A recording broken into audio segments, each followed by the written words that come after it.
Hey, Hot Zoners, how you doing? And welcome to the Hot Zone Report, where we discuss the hottest topics in the news and the celebrity world and so much more. I am your host, Jason Robinson, and I am joined with the lovely and beautiful, my co-host, Jourdan Guyton. How you doing, Jourdan? Dude, Jason, I am fantastic. Good. So listen, we're going to get to these hot stories this week, but make sure you check out www.thehotzoneusa.com for a lot of these stories that we're going to be discussing today, and of course so much more. So we got to get to the first topic of the day. It's a big story that broke last night, matter of fact, on Ebola. The Ebola virus has finally hit New York City, unfortunately.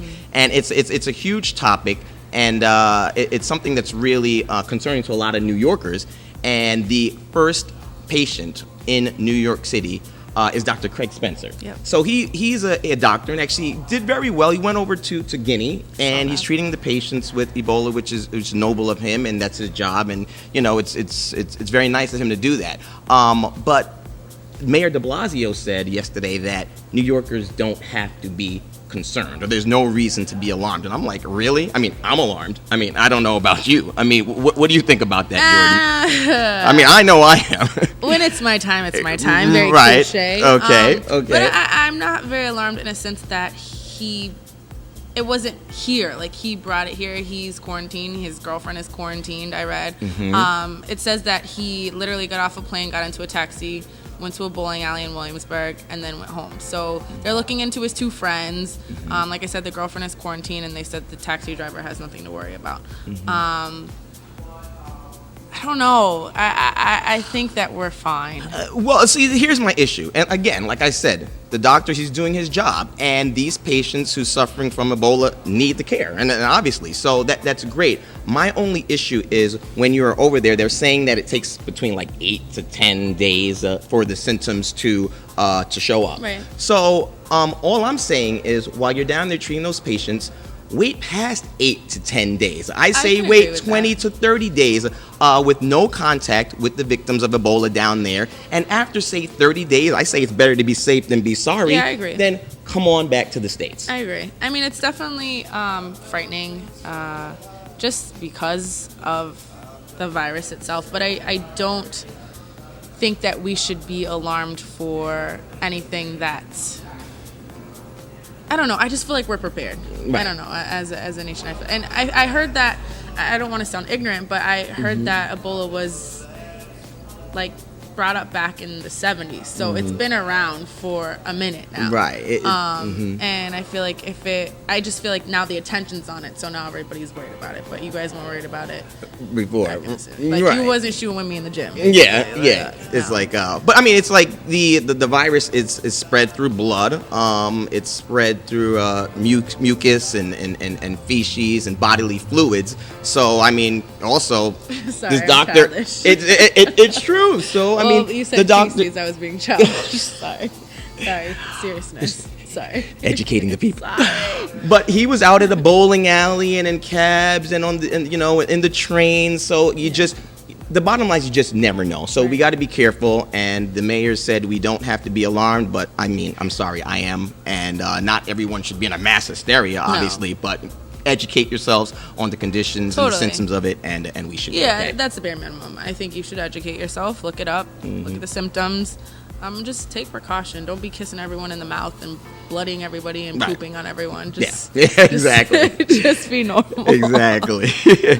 All right. What else? Let's get to some lighter news. What do you got, Jourdan? Let's get some entertainment world stuff going on here. You know, I am a reality show crackhead. Yes, you are. So the Teresa Giudice. You should try out for some reality shows. No, bye, Felicia. Okay. All right. I wanted to talk a little bit about Teresa Giudice's sentencing and her, I guess, conditions upon how she wants to serve her time.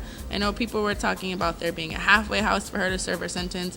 She requested to be put in one of the most non-criminalistic jails in Danbury, Connecticut. Lauryn Hill actually served her tax filing sentence Absolutely. There. And isn't the, what's it, Orange and the New, that's the prison in Orange and the New Black? Connecticut. Yeah, okay. So She definitely requested to be put there, and I believe that the judge ruled. He said negatory, negative. That's not gonna happen. Yeah. So I mean, the entitlement I think that comes from these reality people needs to be taken away, especially when criminal activity comes into play. And then at the end of the day, when you strip it all down, you guys are just humans, and you're humans committing a fraud and a felony. Right.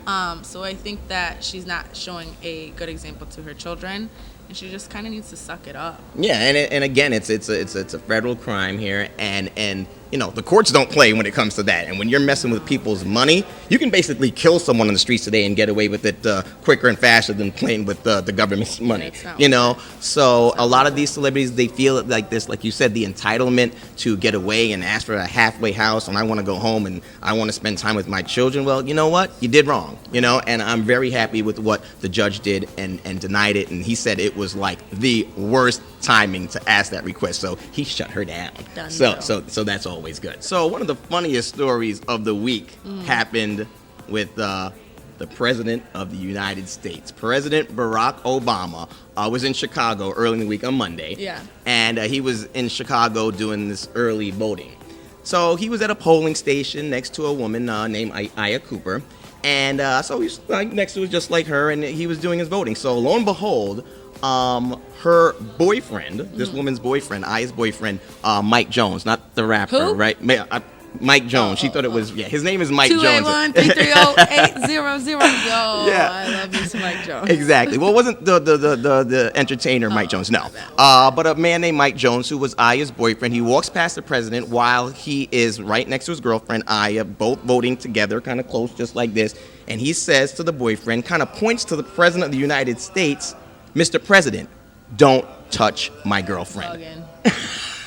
He's bugging. Is he bugging, Jordan? He's bugging. I mean, that's his girl. He feels. Listen, the president is a man, just like me. He puts on his leg, you know, his pants one leg at a time. He's bold. And he does his thing. So he's trying to protect his woman. He probably feels another man is too close to his woman. You see a problem with that? He feels another man.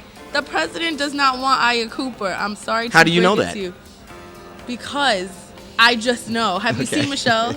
Have you seen what he's building right now? Beautiful woman, Michelle. Yeah. I'm sorry. And Mike Jones, let it be known, that's a no-no. Like, don't. He's lucky. He's lucky that people laughed at it and didn't go crazy. He did, and he actually said to Aya, he said, that Mike, he said, he's such a fool. Yeah, he's bugging. Yeah, he handled it really well. And what was great about What did the president say? Oh, well, he first of all, he called him a fool, and then when he was leaving, he actually gave her a hug and a kiss, and he said, now let's give him something to be jealous about. Oh, I love that. I love that. Right? Yeah, I would love a hug. He should have got the Secret Service to hem that guy up, but no, totally. He should have shook him up a little bit.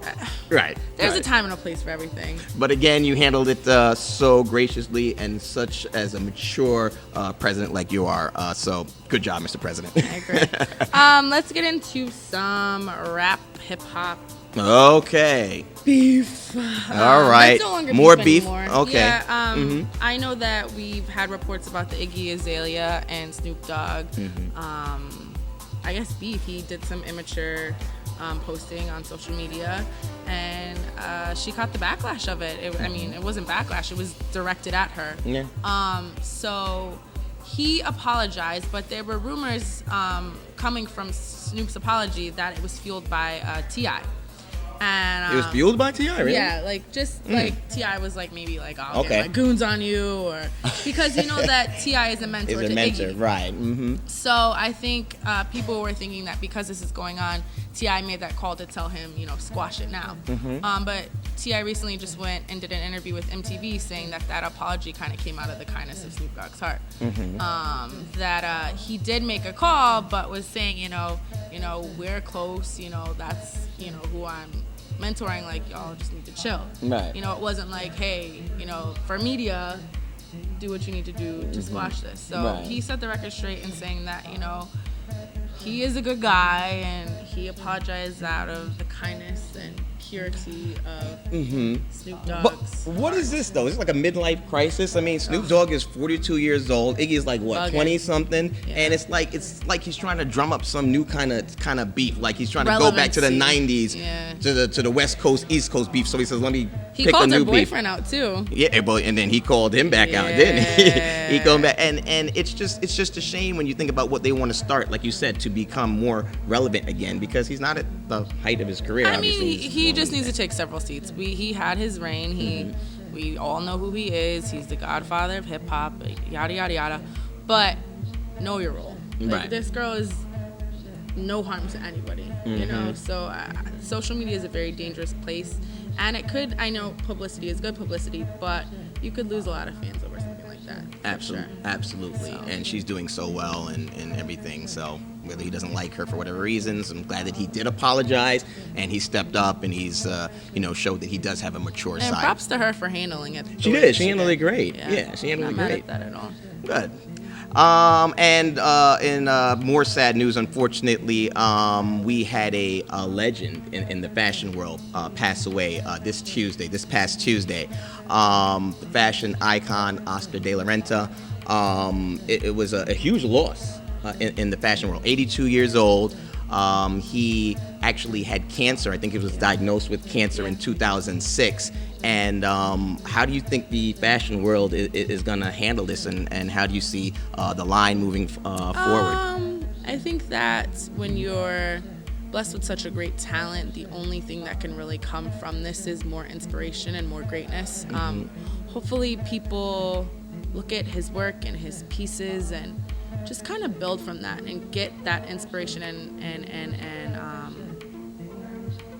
I don't know, encouragement to keep thriving and live through him. Yeah.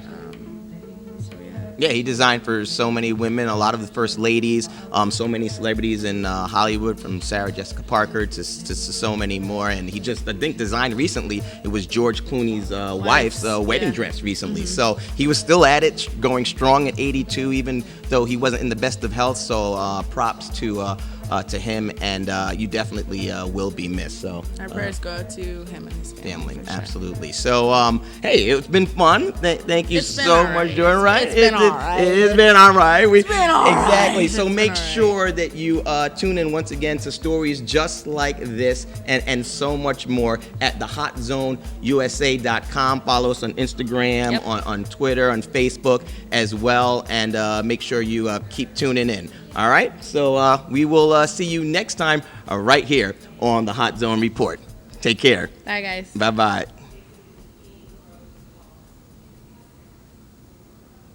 Why are you still recording? Yeah, exactly. Why? You can't get up in your face. You can't get up in your face. Maybe you fell asleep.